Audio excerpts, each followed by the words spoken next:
Hello friends, எல்லோருக்கும் வணக்கம். Welcome to young investor channel. Actually today market updates பார்த்துருப்பீங்க. Market இன்னைக்கு பார்த்தீங்கன்னா ஓப்பனிங் நான் பார்க்கும்போது நிஃப்டி அண்ட் சென்செக்ஸ் அதெல்லாம் பாசிட்டிவ் ட்ரெண்டில் இருந்துச்சு. பட் பேங்க் நிஃப்டி காலத்தால் நெகட்டிவ்ல இருந்துச்சு, பேங்க் நிஃப்டி எக்ஸப்ட். ஆனால் இதில் இப்போ என்ன ட்ரெண்ட் மாறிடுச்சுன்னா ஓவராலாட்டு மார்க்கெட்டே நெகட்டிவ் ட்ரெண்டுக்கு மாறிடுச்சு. போர்ட்ஃபோலியோவும் பார்த்தீங்கன்னா ரெத்தாறு ஓடுது. ஸோ ஓவராலாட்டு நிஃப்டி 198 பாயிண்ட்ஸ் நெகட்டிவ்ல இருக்குது. 23,949 பாயிண்ட்ஸில் ட்ரேட் ஆகுது. பேங்க் நிஃப்டி பார்க்கும்போது 51,222 பாயிண்ட்ஸில் ட்ரேட் ஆகுது. 654 பாயிண்ட்ஸ் மேலே நெகட்டிவ்ல இருக்குது. சென்செக்ஸ் பார்க்கும்போது 603 பாயிண்ட்ஸ் நெகட்டிவ்ல இருக்குது. 78,892 பாயிண்ட்ஸ் அந்த ரேஞ்சில் நெகட்டிவ்ல தான் இருக்குது. ஓவராலாட்டு பார்த்தீங்கன்னா மார்க்கெட்டில் ரெத்தாறு தான் ஓடுது.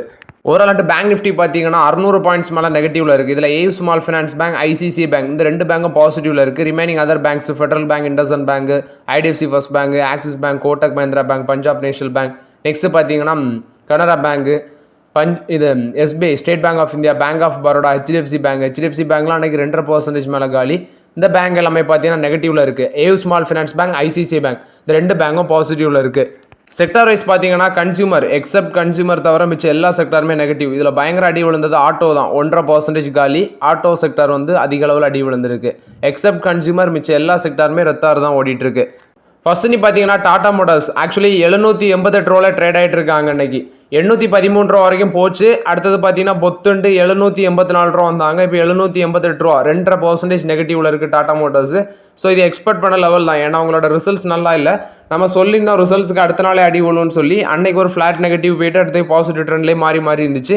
இன்னைக்கு பார்த்தீங்கன்னா 2% காலியாக இருக்குது. ஸோ டாடா மோட்டார்ஸில் ஆப்பர்ச்சுனிட்டி கிடைக்கும் போது ஸ்லோவாக யூஸ் பண்ணிக்கோங்க.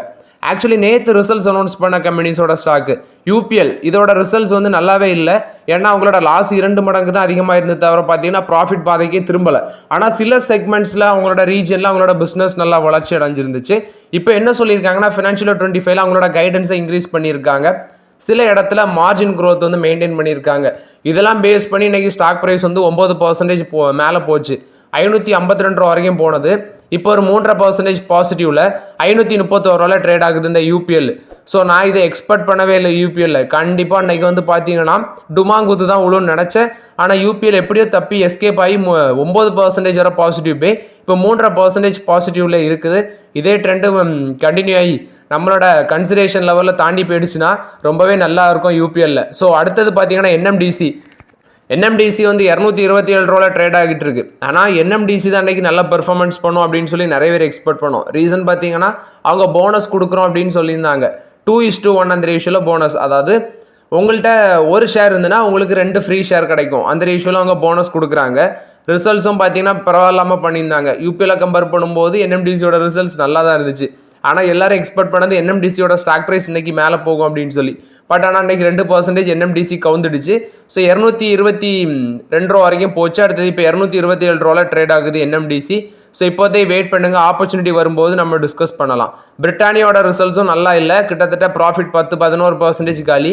அவங்களோட ஸ்டாக்கும் இன்னைக்கு பார்த்தீங்கன்னா 6% மேலே கீழே விழுந்துருந்துச்சு. 5097 ரூபா அந்த ரேஞ்சில் ட்ரேட் ஆகிட்டு இருக்கு. ஓஎன்ஜிசியோட ரிசல்ட்ஸ் பெட்டராக இருந்துச்சு. ஸோ ஒரு ஃபிளாட் பாசிட்டிவ்ல ட்ரேட் ஆகுறாங்க. 258 ரூபாவில் இருக்குது ஓஎன்ஜிசியோட ஸ்டாக் ப்ரைஸு. நெக்ஸ்ட் நீ பார்த்தீங்கன்னா Reliance Industries actually stock price 1277 ரூபாயில் ட்ரேட் ஆகிட்டு இருக்குது. ஒரு ஃபிளாட் பாசிட்டிவ்ல இருந்துச்சு. ஆனால் அன்றைக்கி ஸ்டாக் ப்ரைஸ் வந்து கொஞ்சம் மேலே போகும் அப்படின்னு சொல்லி நான் எக்ஸ்பெக்ட் பண்ண ரிலையன்ஸ் இண்டஸ்ட்ரீஸில். பட் பெரிய அளவில் பெர்ஃபார்மன்ஸில் அதுக்கான ரீசன் ஒரு 65,000 கோடி பார்த்தீங்கன்னா ஆந்திர பிரதேசில் பயோகேஸ் பிளான்ட் வந்து செட்டப் பண்ணுறதுக்கு அவங்க இன்வெஸ்ட்மெண்ட் பண்ணுறாங்க. இது மூலமாட்டு கிட்டத்தட்ட 2.5 lakh பீப்புளுக்கு வந்து டைரக்ட் ஆர் இன்டைரக்டாட்டு எம்ப்ளாய்மெண்ட் கிடைக்கும் அப்படின்னு சொல்லி ரிலையன்ஸ் இண்டஸ்ட்ரீஸ் விளக்கம் கொடுத்துருக்காங்க. இந்த 65,000 கோடி இன்வெஸ்ட்மெண்ட்டுங்கிறது அவுட் சைட் குஜராத்தில் இதான் உங்களுக்கு பிக்கஸ்ட் இன்வெஸ்ட்மெண்ட் அப்படின்னு சொல்கிறாங்க.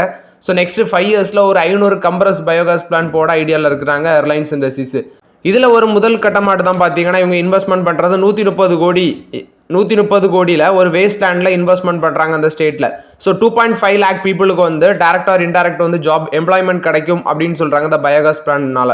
இது ஃபைனலைஸ் பண்ணது, இந்த டீல் மெமரம் ஆஃப் அண்டர்ஸ்டாண்டிங் ஃபைனலைஸ் ஆனது ஆந்திர பிரதேசோட ஐடி மினிஸ்டர் நர லோகேஷ் ப்ளஸ் வந்து ஆனந்த் அம்பானி. ரிலையன்ஸ் இண்டஸ்ட்ரீஸோட அந்த பயோகேஸ் ஃபியூல் செக்மெண்ட் எல்லாமே இப்போ ஆனந்த் அம்பானி தான் ஹோல்ட் பண்ணுறாங்க. ஸோ அவங்க 2 பேர் முன்னிலையில் தான் கையெழுத்தாயிருக்குது. ஸோ இதில் கவனிக்க வேண்டியது க்ளீன் எனர்ஜி பாலிசி கீழே அந்த பயோஃபில் ப்ராஜெக்ட் எல்லாமே வருது. இதனால 20% கேபிட்டல் சப்சிடி கிடைக்கும். அதாவது அந்த இன்சென்டிவ் கீழே வரும்னு சொல்கிறாங்க ஃபிக்ஸ்டு கேபிட்டல் இன்வெஸ்ட்மெண்ட்டில் இந்த பயோகேஸ் பிளான்ட் 5 இயர்ஸுக்கு. ஸோ இதில் வந்து ஸ்டேட் குட் அண்ட் சர்வீஸ் டேக்ஸ்லையும் சில தளர்வுகள் கொடுப்பாங்க. மோராட்டி ரிலையன்ஸ் இண்டஸ்ட்ரீஸ் கொடுத்த ஒரு positive update. 500 biogas plans next 5 இயர்ஸில் போட இருக்கிறாங்க. இதில் ஒரு பாகமாட்டு தான் ஆந்திர பிரதேஷில் 65,000 கோடி இன்வெஸ்ட்மெண்ட் பண்ண இருக்கிறாங்க அப்படின்னு சொல்லியிருக்காங்க. இது அவங்களோட பிக்கஸ்ட் இன்வெஸ்ட்மெண்ட்டாக இருக்குது அவுட் சைட் குஜராத்தில் அப்படின்னு சொல்கிறாங்க. மோராட் இது வந்து ரிலையன்ஸ் இண்டஸ்ட்ரீஸ் கொடுத்த ஒரு பாசிட்டிவ் அப்டேட்டு. நெக்ஸ்ட் பார்த்தீங்கன்னா Zydus life science results announce பண்ணியிருக்காங்க. ப்ராஃபிட் 14% இன்க்ரீஸ் ஆயிருக்கு, 911 கோடி பண்ணியிருக்காங்க. ஆக்சுவலி ஜைடஸ் லைஃப் சயின்ஸஸோட இன்னொரு பேர் தான் கேடிலா ஹெல்த் கேர் லிமிடெட். இதுக்கு முன்னாடி அதோட பேர் அப்படி தான் வச்சுருந்தாங்க. இப்போ தான் ஜைடஸ் லைஃப் சயின்சஸ் இருக்குது. ப்ராஃபிட் 14% இன்க்ரீஸ் ஆயிருக்கு. அதே மாதிரி இந்த கம்பெனியோட டாப் லைன் அது அப்படின்னு பார்க்கும்போது 20% இயர் ஆன் இயர் பேஸில் இன்க்ரீஸ் ஆயிருக்கு. அதாவது ரெவன்யூ 5237 கோடியாக இருக்குது. இவங்களோட ரிசர்ச் அண்ட் டெவலப்மெண்ட்டுக்கு இந்த வாட்டி இன்வெஸ்ட்மெண்ட் பண்ணது 480 கோடி இன்வெஸ்ட்மெண்ட் பண்ணியிருக்காங்க. இது வந்து அவங்களோட ரெவன்யூவில் 9.2% ஆஃப் த ரெவன்யூவில் இன்வெஸ்ட்மெண்ட் பண்ணியிருக்காங்க.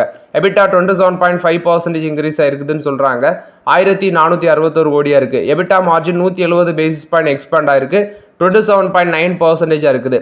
யூஎஸ் ஃபார்முலேஷன் பிஸ்னஸ் 2417 கோடி ரெவன்யூ வந்திருக்கு, 30% இயர் ஆன் இயர் பேசிஸ்லையும் 22% குவார்டர் ஆன் குவார்டர் பேஸில் டவுன் ஆயிருக்கு இந்த business.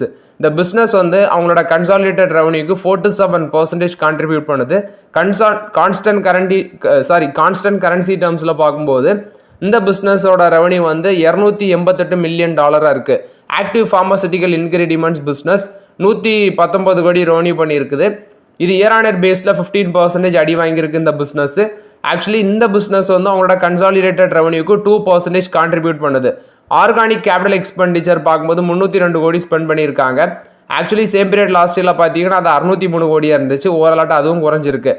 Net dept to equity ratio இந்த குவார்ட்டரில் 0.12 டைம்ஸ் இருக்குது அப்படின்னு சொல்கிறாங்க. -0.12 டைம்ஸாக இருக்குது. நெட் டெப்ட் டு எபிட்டா அது வந்து -0.41 டைம்ஸாக இருக்குது இந்த செப்டம்பர் குவார்ட்டரில். நெட் கேஷ் வந்து 2590 கோடியாக இருக்குது அப்படின்னு சொல்கிறாங்க. மோராட்டி ரிசல்ட்ஸை பார்க்கும்போது பார்த்தீங்கன்னா சில செக்மெண்ட்ஸில் அடி வாங்கியிருக்காங்க, சில செக்மெண்ட்ஸில் வந்து நெகட்டிவ் பிஸ்னஸ் அப்டேட்டும் போஸ்ட் பண்ணியிருக்காங்க. இன்றைக்கி ஸ்டாக் ப்ரைஸ் பார்க்கும்போது 1.5% நெகட்டிவில் இருக்குது, 951 ரூபாவில் இருக்குது. 933 ரூபா வரைக்கும் இறங்கிச்சு, இப்போ 951 ரூபாவில் ட்ரேட் ஆகிட்டு இருக்குது. ஓவரால் இது வந்து பார்த்தீங்கன்னா வேல்யூஷன் ரொம்ப ஹையாக இருக்குது.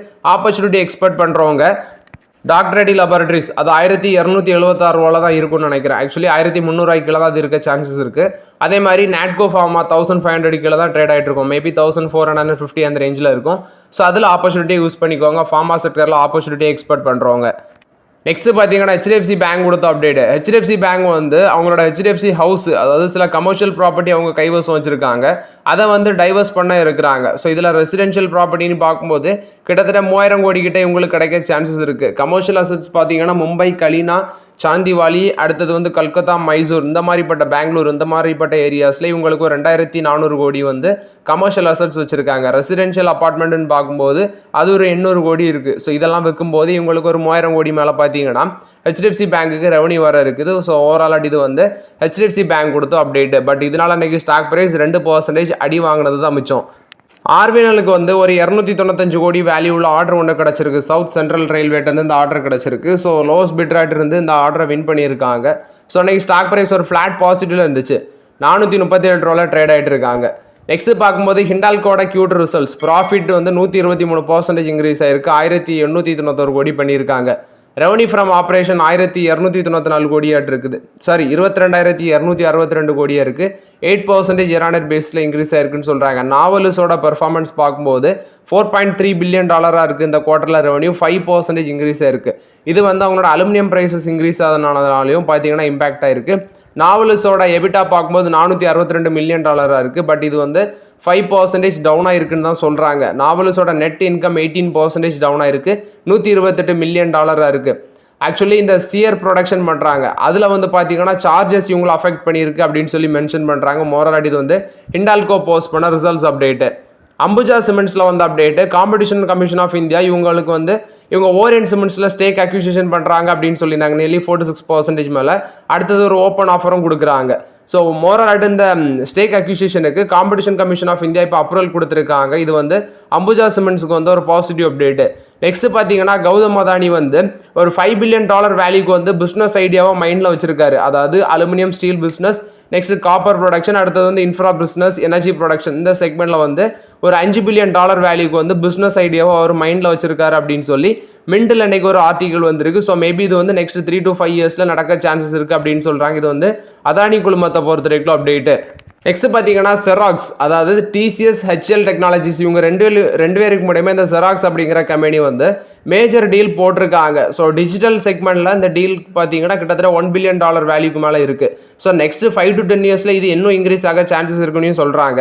ஸோ இப்போ வரைக்கும் பார்த்தீங்கன்னா ஹெச்எல் டெக்னாலஜிஸ் கூட ஒரு 5 இயர்ஸ் கான்ட்ராக்ட் ஒன்று போட்டிருக்காங்க, $590 மில்லியன் கான்ட்ராக்ட். டிசிஎஸ் கூட $490 மில்லியன் கான்ட்ராக்ட் போட்டிருக்காங்க 7 இயர்ஸுக்கு. ஸோ இந்த கொலாபரேஷன் பார்த்தீங்கன்னா இன்னும் இன்க்ரீஸ் ஆக சான்சஸ் இருக்குது அப்படின்னு சொல்கிறாங்க. இது டிசிஎஸ் ஹெச்எல் டெக்னாலஜிஸை பொறுத்த வரைக்கும் அப்டேட்டு. நெக்ஸ்ட் கொக்கோ கோலாட ஃபினான்ஷியல் 24க்கான ரிசல்ட்ஸ் சொல்லியிருக்காங்க. ப்ராஃபிட் ஆஃப்டர் டாக்ஸ் 42% காலி, 420 கோடியாக இருக்குது. ரெவன்யூ 4% இன்க்ரீஸ் ஆயிருக்கு. மார்க்கெட்டில் இவங்களுக்கு காம்படிஷன் பார்த்தீங்கன்னா இன்க்ரீஸ் ஆகிட்டே இருக்குது. அதனால இன்னும் இது வந்து வருங்காலத்தில் அடி வாங்கிறது தான் சான்ஸ் இருக்குது. நேற்று இவங்க என்ன பண்ணியிருக்காங்கன்னா சில ஆக்சுவலி 400 பாட்டில்ஸ் எம்எல் பாட்டில்ஸுக்கு வந்து ஒரு $5 ரேட் கட் பண்ணியிருக்காங்க. ஆனால் 500 ml பாட்டிலில் தான் வந்து கேம்பகோலா, ரிலையன்ஸோட கேம்பகோலா $20 விற்கிறாங்க. இவங்க என்ன சொல்கிறாங்கன்னா அந்த அடி வாங்குறதுக்கு காரணம் அட்வர்டைசிங், சேல்ஸ் ப்ரொமோஷன் இதுக்கே வந்து 35.47% வந்து லாஸ்ட் இயரை கம்பேர் பண்ணும்போது எங்களுக்கு அதிகமாகிடுச்சு, 1500 கோடி நாங்கள் ஸ்பெண்ட் பண்ணியிருக்கோம் அப்படின்னு சொல்லி சொல்கிறாங்க. ஸோ பட் இவங்களுக்கு காம்படிஷன் மார்க்கெட்டில் இம்பேக்ட் ஆகிறதுனால இதெல்லாமே பார்த்தீங்கன்னா ஃப்யூச்சரில் இவங்களுக்கு தலைவலி இன்னும் அதிகமாக தான் ஆகும் அப்படிங்கிற தாட்டும் இருக்குது. பாரதியா ஃபேமிலியும் கோல்ட்மேன் சாக்ஸும் கொக்கோ கோலா பிவரேஜஸில் 40% ஆஃப் த ஸ்டேக் வந்து வாங்குறதுக்கு பேச்சுவார்த்தையில் இருக்காங்க. 1000 கோடியிலேருந்து 1500 கோடி வரைக்கும் வாங்குறதுக்கு 40% ஆஃப் த ஸ்டேக்கை வாங்குறதுக்கு பாரதியா ஃபேமிலியும் கோல்ட்மேன் சாக்ஸும் பார்த்தீங்கன்னா பேச்சுவார்த்தையில் இருக்கிறாங்க அப்படின்னு சொல்லி அப்டேட் கொடுக்குறாங்க. என்டிபிசியோட ஒரு சூப்பர் கிரிட்டிக்கல் தெர்மல் பவர் பிளான்ட்டை வந்து பார்த்தீங்கன்னா பாரத் ஹெவி எலக்ட்ரிகல்ஸ் லிமிடெட் வந்து அக்யூசிஷன் பண்ணியிருக்காங்க. சக்ஸஸ்ஃபுல் பிட்ராக இருந்து வின் பண்ணியிருக்காங்க. ஸோ இந்த super critical thermal power plant இது எங்கே வருதுன்னா தெலுங்கானால ஸ்டேஜ் 2 அப்படின்னு சொல்கிறாங்க. 3 into 800 மெகாவாட் ப்ராஜெக்ட். ஸோ மோராட்டு என்டிபிசி கிட்ட வந்து இவங்க Bharat heavy electronics limited win பண்ணியிருக்காங்க. இதே மாதிரி தான் லார்சன் அண்ட் டியூபோ பார்த்தீங்கன்னா மத்திய பிரதேசில், அதே மாதிரி பீகாரில் ஒரு தெர்மல் பவர் பிளான்ட், இதுவும் வந்து மத்திய பிரதேசில் 2 into 800 மெகாவாட்டு, பீகாரில் 3 into 800 மெகாவாட்டு. ஸோ மோராட்டு வந்து பாரத் எலக்ட்ரானிக்ஸ் லிமிடெட் என்டிபிசிட்டு வந்து ஒரு ஆர்டர் வின் பண்ணியிருக்காங்க. அதே மாதிரி லார்சன் அண்ட் டியூபோவும் ஆர்டர் வின் பண்ணியிருக்காங்க, என்டிபிசி கிட்ட இருந்துச்சு. நெக்ஸ்ட் வந்து என்பிசிசி இவங்களுக்கு ஒரு ஒர்க் ஆர்டர் கிடச்சிருக்கு, 448 கோடி ஒர்த்துள்ள ஒர்க் ஆர்டரு. ஸோ மோராட் இது வந்து என்பிசிசி கொடுத்த ஒரு பாசிட்டிவ் அப்டேட்டு.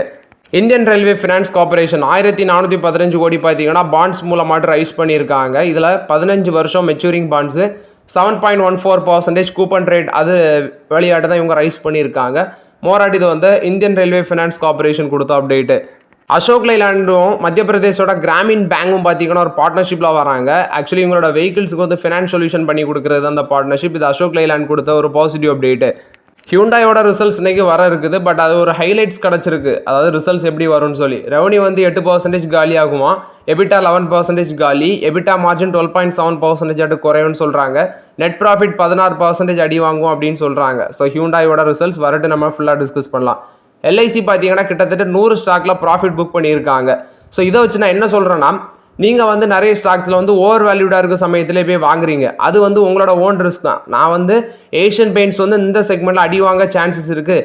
நேற்று நீங்கள் ரிசல்ட்ஸ் நல்லா இல்லை, ஒரு நாள்லேயே விழுந்த அடியிலே போய் நிறைய பேர் வாங்கியிருக்கீங்க. அது வந்து உங்களோட ஓன் ஒப்பீனியன் தான், அது பிரச்சனை இல்லை, அது உங்களோட விருப்பம். ஆனால் இந்த சமயத்தில் வாங்குறது ரிஸ்க் தான். ஏஷியன் பெயிண்ட்ஸ் மாதிரி கம்பெனிஸ், அதாவது பெயிண்ட் செக்டரில் எவ்வளோ காம்படிஷன் இருக்குது அப்படின்னு சொல்லி நீங்கள் புரிஞ்சுக்கணும். ஒன்று, அந்த செக்மெண்ட்டில் இவ்வளோ காம்படிஷன் இருக்குது, அவங்களோட ரிசல்ட்ஸில் ப்ராஃபிட் எல்லாமே அடி வாங்குது. ஸோ ஒரே நாளில் விழுந்த அடியிலே நீங்கள் போய் இப்படி வாங்கினீங்கன்னா அது ரிஸ்கில் தான் போய் முடியும். அதனால தான் நான் சொல்கிறது, இந்த மாதிரி ஓவர் வேல்யூட் செக்டர் ஸ்டாக்கில் கொஞ்சம் பொறுமையாக இருங்கன்னு சொல்லி. ஸோ மோராட்டு நிறைய பேர் வாங்குறீங்க, பட் அது உங்களோட ஓன் இருப்போம், நான் தலையிட முடியாது. ஸோ இந்த மாதிரி செக்டர் ஸ்டாக்கில் ரொம்பவே கேர்ஃபுல்லாக இருங்கிறது என்னோட கருத்து. ஸோ ஓகே ஃப்ரெண்ட்ஸ், இந்த வீடியோ உங்களுக்கு பயனுள்ளதாக இருக்கும்னு நினைக்கிறேன். பயனுள்ளதாக இருந்துச்சுன்னா லைக் பண்ணுங்கள், சப்ஸ்கிரைப் பண்ணுங்கள், கமெண்ட் பண்ணுங்கள். Okay friends, thank you.